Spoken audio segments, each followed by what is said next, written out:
Fala galera, bom dia, bem-vindos aqui ao canal Educação e Saber comigo, Renato Pimenta. Antes de começar esse vídeo, eu queria agradecer as pessoas que estão colaborando com o nosso projeto Leitura, as pessoas que fizeram doações de livros, as pessoas que estão fazendo suas doações. Tem muito livro ainda para retirar em bastantes lugares, e dizer para vocês que a gente já tem um primeiro espaço para fazer nossa primeira mini biblioteca. O Juscelio, um amigo que a gente tem e que está ajudando bastante a gente, vai fazer o projeto, né? Vai fazer as medições, o material já está praticamente garantido e a gente vamos fazer a nossa primeira biblioteca. Tem bastante livro aqui em casa e falta arrecadar um pouco mais ainda. E aí eu queria agradecer essas pessoas, tá? Pessoal, hoje é dia 16. Hoje sai o resultado do SISU, Sistema Unificado. E o SISU é um programa do governo federal que dá acesso às universidades públicas a participantes do Enem.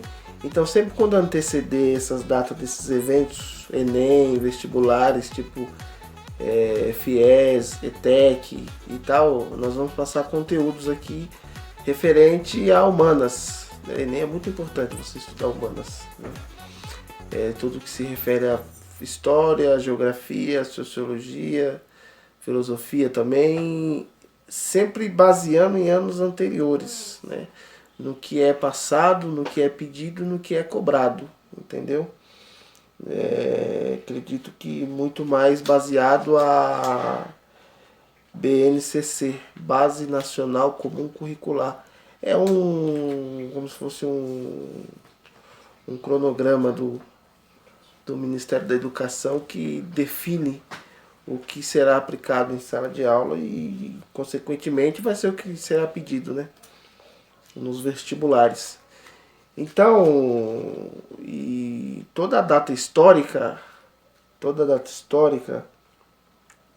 eu queria fazer um vídeo ressaltando o que seria a data histórica. Agora vamos ter o próximo feriado, dia 21. Dia 21, dia de Tiradentes, né? Então a gente vamos discutir essas datas históricas. Quem foi Tiradentes?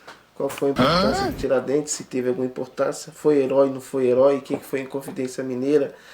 Entendeu? Todo esse mecanismo. Então vamos tentar fazer... Toda a data histórica a gente vai tentar fazer um vídeo, né? Fora do conteúdo. Agora, como é um canal de educação, vamos dar aula aqui também, né? Vamos ficar só na teoria. E aí queria passar para vocês uma aula sobre ditadura militar, mas para fazer, é uma aula muito extensa, não tem como a gente fazer em poucos minutos. Se fazer resumido vai ficar muito enxuto, não tem como. Resumir não tem como. Então vamos fazer a primeira série, eu acredito uns 3 ou 4 séries, dá pra gente resumir tudo. Então vamos falar o que antecedeu o processo, o ano de 1964, o cenário político que tinha não só no Brasil como no mundo, como a Guerra Fria, o avanço do socialismo, né, a influência, a ingerência dos Estados Unidos da América em 1964, o apoio aos militares do Brasil, né, os 5 presidentes militares, que vão ser Castelo Branco, Costa e Silva, Médici, Geisel e Figueiredo. Tô falando de cabeça, tá, gente? João Figueiredo, foi esses 5 mesmo. Vamos falar dos atos institucionais, foram mais de 10, mas a gente só precisa falar 5, que foram os mais importantes. Vamos falar também do chamado milagre econômico, no governo Médici. E vamos fazer por partes. Primeiro vamos fazer o que antecedeu até o golpe. Depois do golpe, a gente vai falar como é que foi a decorrência do governo, depois a gente vai fazer um vídeo só para falar dos atos institucionais, né? Aí 1, aí 2, aí 3, aí 4, aí 5. E depois a gente vamos falar do declínio do regime militar, juntamente com com o governo Médici, depois Geisel e por último João Figueiredo. E aí vamos falar após o regime militar, tá ok? Então vamos lá, vamos à aula. Fica com a gente, hein? Muito importante, muito legal vai ficar. Então, pessoal, pra gente falar o que aconteceu em 1964, o tão falado golpe militar, tem gente que gosta desse termo, tem gente que não gosta desse termo. O que a gente tem que entender? A gente tem que entender que havia um presidente eleito democraticamente naquela época, que era Jango Goulart, o famoso Jango. Ele assumiu o poder em 1961, depois da renúncia de Jânio Quadros, e por questões ideológicas o exército achou por bem destituí-lo do poder e chegar ao poder, né? O que a gente tem que entender? Se bem que a nossa república ela foi conquistada assim, né? Os militares chegaram e destituíram Dom Pedro II e instituiu a república. Getúlio Vargas chegou no poder depois da Revolução de 30, né? Os militares tomaram o poder, deram um golpe de Estado, Getúlio Vargas chega ao poder, Getúlio Vargas sai do poder com um golpe de Estado, os mesmos militares que botaram ele lá tiraram, e aí ele volta de novo, e aí os caras iam dar outro golpe e ele acabou se matando com um tiro no peito, e a história foi assim. Então o que a gente tem que entender? Por que golpe? Porque tinha um governo instituído. Regime ou ditadura começa, ao meu ver, começa com regime, tá? E acaba com ditadura. E tem um período ditatorial. Por que tem um período ditatorial? Então os dois estariam certos, regime e ditadura. Porque ditadura por causa dos atos institucionais. Os atos institucionais, o mais severo daqueles, o mais severo de todos foi o AI-5, Ato Institucional número 5, que determinou o fechamento do Congresso Nacional, cassou ministros do Supremo, prendeu opositores, né? Foi usado por muitos presidentes daquela época como forma de tortura e repressão.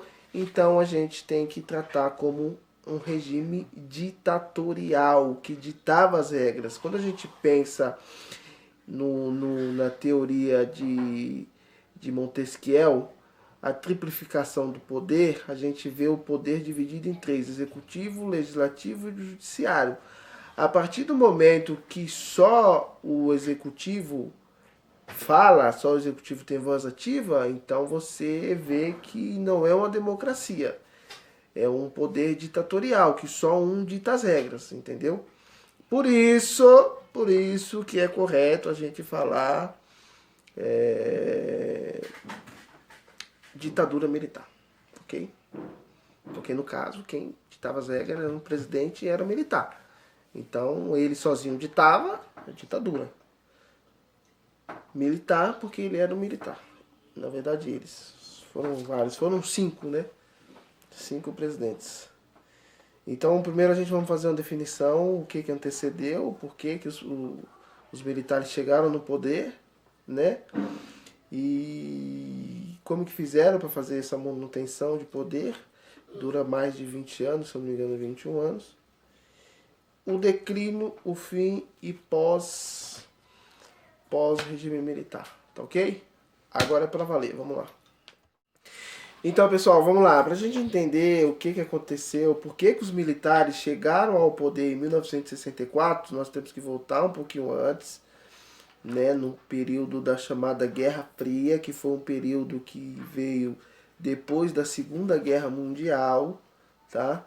Quando os Estados Unidos da América, junto com a URSS, antiga União das Repúblicas Socialistas Soviéticas, ganharam a guerra e eliminaram a Alemanha,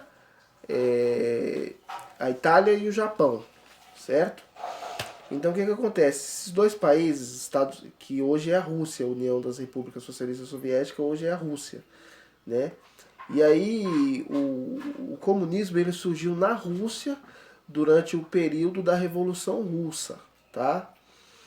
E aí o que acontece? Esse regime começa a se expandir pelo mundo, tá ok? Então qual que era a preocupação dos Estados Unidos da América? Não deixar esse regime socialista chegar na América. Chegou na Revolução Cubana e tal. E aí tinha essa preocupação de se estender pela América. Os Estados Unidos que queria impor o seu regime capitalista, que é um pouco diferente do socialismo. Para vocês entenderem, o capitalismo ele trabalha com a propriedade privada, frisando o lucro do proprietário. O socialismo não.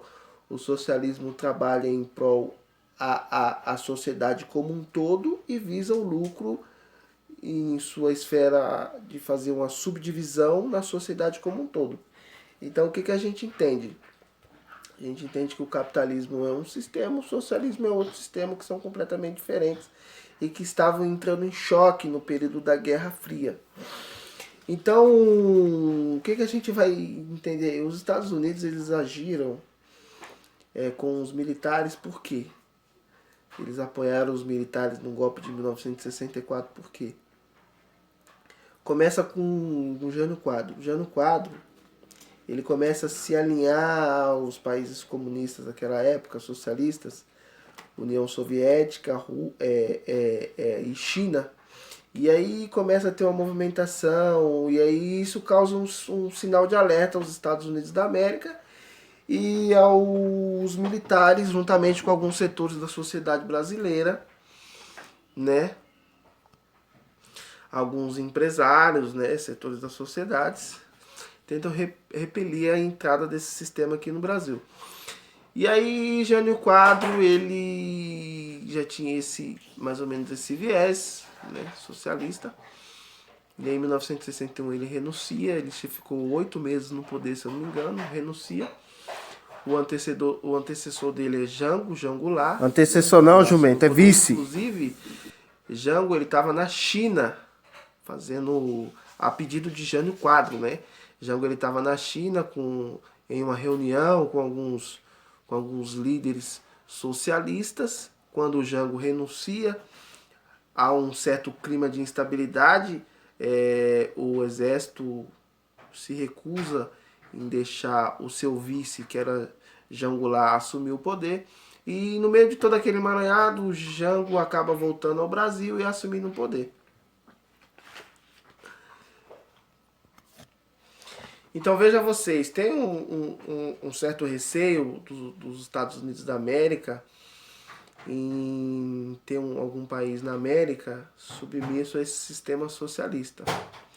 E aí o que acontece? Depois que Jango assumiu o poder, Jango Goulart, tá? Mais conhecido como Jango. Depois que Jango assumiu o poder, ficou aquele clima de desconfiança. Então o golpe ele já estava se desenhando, né? Antes de 1964. Em janeiro de 1964, Jango organiza um comício na chamada Central do Brasil e ele propõe algumas reformas de bases. E essas reformas têm alguns viés socialistas, como por exemplo a reforma agrária. O que seria a reforma agrária?